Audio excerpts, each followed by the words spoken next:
আসসালামু আলাইকুম বন্ধুসকল। বাইদেউ এজনী আহিছিলে আজি 13 Pro Max লৈ পেলাই।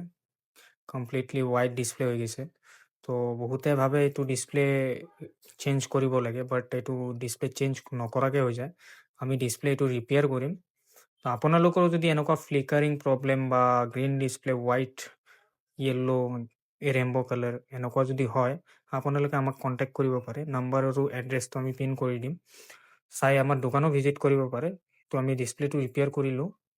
চাব পাৰে ডিছপ্লেটো ৰিপেয়াৰ হৈ গ'ল। তো বাইদেউজনীক আমি দিম। এটা আহিছিলে আপোনাৰ 13 Pro Max লৈ গ্ৰীণ হোৱাইট ডিছপ্লে হৈছিলে। বাইদেউ কেনেকুৱা হ'ল আপোনাৰ? বেলেগ দেখাইছিলে? বেলেগত দেখাইছিলো, হয় কিন্তু তেওঁবিলাকে ক'লে যে ডিছপ্লেটো চেঞ্জ কৰিব লাগিব বুলি হয় কৈছিলে।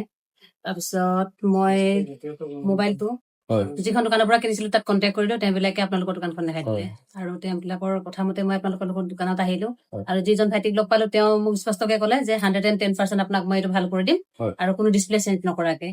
তো মই তেওঁৰ কথাত বিশ্বাস কৰি কিনে আহিলো, আৰু হয় এতিয়া মই চালো আধা ঘণ্টাৰ ভিতৰত মোৰ মোবাইলটো যেনেকুৱা আছিলে তেনেকুৱা হৈ গ'ল। তেনেকুৱা হ'ল ন? তো কোনো ডিছপ্লে থেংকছ চেঞ্জ টু নকৰা গ'ল।